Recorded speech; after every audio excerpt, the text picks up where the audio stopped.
Chers amis du Sénégal et de l'étranger, après 2 jours d'une garde à vue brutale, j'ai voulu hier faire un message, mais mes conditions physiques ne m'ont pas permis de le faire.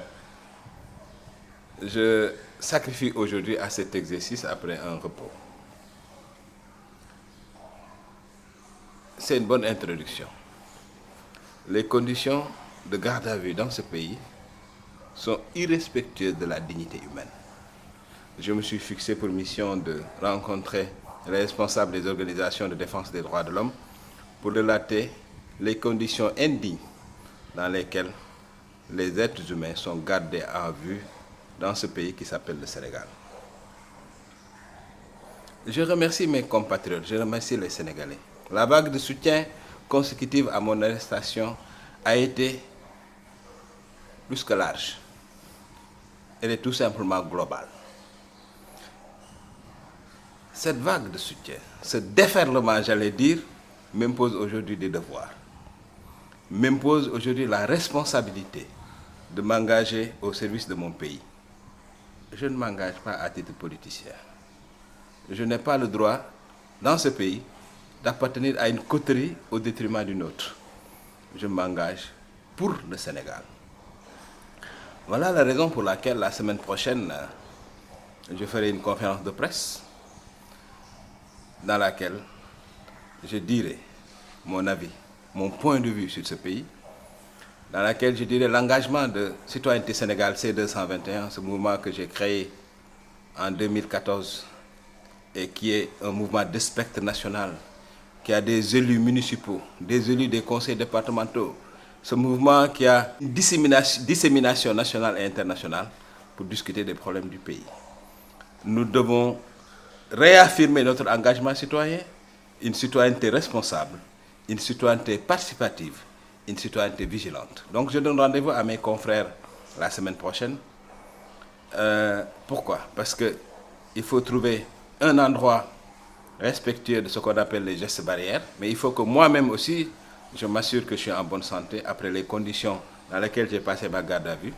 Je suis obligé de me soumettre à une batterie d'examens, car le coronavirus est le mal le plus banal auquel j'ai été exposé au cours de cette garde à vue. Au bout de cette garde à vue, on m'a signifié un certain nombre d'inculpations, dont l'outrage à un agent de la force publique. Chers amis du Sénégal et de l'étranger, je n'ai outragé personne. Alors là, personne. J'ai par contre signifié que j'ai été indigné. Après l'ampleur du débat que j'ai eu sur le plateau de MNF, sur des enjeux aussi stratégiques pour le pays que l'énergie, que la gouvernance, que l'avenir, que le développement, qu'on me convoque pour me parler de cette famille décidément intouchable, les Farès. Ça, je me suis indigné. Et ça, je l'ai exprimé à ceux qui m'interrogeaient.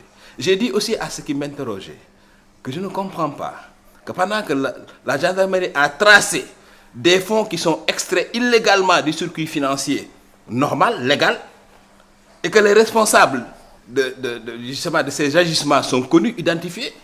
C'est le groupe Farès, ses responsables, les Christian Samra, le groupe Farès avec son leadership incarné par Mohamed Farès, Hassan Farès, Mehi Eldin Farès.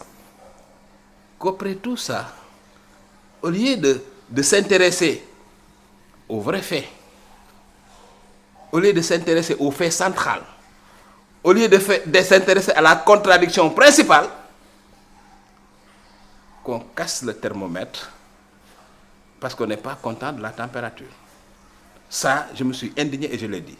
J'ai dit aussi aux enquêteurs qu'il est inconcevable que le ministre de la Justice, qui est quand même le gardien des sceaux, celui qui garde les sceaux, puisse se mettre à menacer ouvertement, enfin, je veux dire, par des circonvolutions, mais tout le monde sait qu'il s'adressait directement à moi. Ça aussi, je me suis indigné et je l'ai fustigé. J'ai fustigé ce 2 poids 2 mesures, cette justice à 2 vitesses. Ça, je l'ai fait. Mais je n'ai outragé personne. Je n'ai manqué de respect à personne. Au bout de cette garde à vue, au cours de laquelle il s'est passé beaucoup de faits, dont certains relèvent de l'histoire, qui seront peut-être évoquées un jour dans le cadre d'un ouvrage, parce qu'on ne sait jamais hein, à la vie. On m'a signifié que j'étais sous contrôle judiciaire, avec des inculpations qui relèvent du lexique d'une dictature. Diffusion de fausses nouvelles. Dans quel pays démocratique on peut utiliser un lexique aussi moyenâgeux? Diffusion de fausses nouvelles. Et on me soumet à une sorte de condamnation à mort démocratique. On me dit non, vous n'avez plus le droit de vous exprimer sur le dossier en cours, vous n'avez plus le droit de quitter le pays. Je veux prendre à témoin l'opinion nationale et internationale. Si certains pensent qu'ils peuvent, par un contrôle judiciaire, me museler, ils se trompent. Si certains pensent qu'ils peuvent, par un contrôle judiciaire, restreindre ma liberté de mouvement dans le monde, ils se trompent. J'appartiens à 2 think tanks, dont l'un se situe en Europe, l'autre se situe en Asie. Dès que les avions commencent à voler, si Dieu me prête vie, je suis dans l'obligation de quitter ce pays. Et aucun Sénégalais ne doit m'empêcher de voyager pour honorer des engagements que j'ai pris. Le Sénégal n'a pas besoin de moi, n'a pas besoin de mes idées. Quand je développe mes idées dans ce pays, on cherche à me torturer, on cherche à m'humilier. Il y a certaines parties du monde où on a besoin de mes idées. On doit me laisser la liberté de m'y rendre. Aussi simple que ça.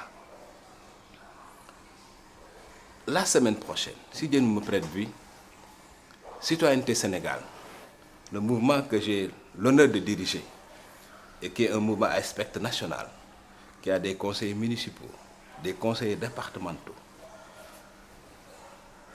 montrera son nouvel engagement face aux enjeux qui interpellent notre pays. La lutte contre l'injustice, la lutte contre l'arbitraire, la lutte pour une meilleure transparence économique, la lutte pour une équité, la lutte pour plus de légalité, la lutte pour une justice équitable. Je vais demander à toutes les cellules de Citoyenneté Sénégal, que ce soit les cellules de la diaspora ou les cellules locales nationales, que ce soit la cellule des cadres, les cellules dans les universités, les écoles, de commencer à réfléchir dès à présent sur le sort que nous devons réserver à certains produits du groupe Farès. Pourquoi? Parce que la gendarmerie a montré que des fonds ont été extraits frauduleusement de la comptabilité du groupe Farès, donc extraits à la vigilance de nos impôts. Tant que cette question n'est pas réglée, nous, membres de Citoyenneté Sénégal, est-ce que nous devons continuer à consommer les produits du groupe Farès, Kiren, Presea, le fer à bâton, tous les produits vendus par Batiplus et par Batimat? C'est une réflexion qu'on doit commencer dès à présent, de façon démocratique au sein de toutes les cellules de Citoyenneté Sénégal. Et le coordonnateur national va coordonner cette réflexion. Au bout de cette réflexion, C221 prendra une position très claire sur cette question. Ce n'est que le début de notre cheminement citoyen, de notre engagement au service des causes citoyennes. Un engagement non politicien. Nous ne sommes ni du pouvoir ni de l'opposition. Nous sommes adeptes d'une citoyenneté responsable, participative et vigilante. Je ne saurais terminer mon propos sans remercier tous les Sénégalais qui se sont mobilisés comme un seul homme pour se dresser contre l'injustice et qui ont empêché que je sois aujourd'hui dans les geôles de la République. Je remercie les autorités religieuses et coutumières. Je remercie mes avocats. Je remercie ma famille. Je remercie tous mes confrères journalistes. Tous mes confrères journalistes qui ont été d'une promptitude, d'une détermination exceptionnelle. Je me fais le devoir de prendre mon téléphone. Je les appellerai prochainement personnellement pour les remercier. Je ne veux pas courir le risque de citer pour ne pas en oublier certains. Je remercie le SYNPICS. Je remercie Amnesty International. Je remercie Reporters sans frontières. Je remercie la Fédération internationale des journalistes, la Convention des jeunes reporters.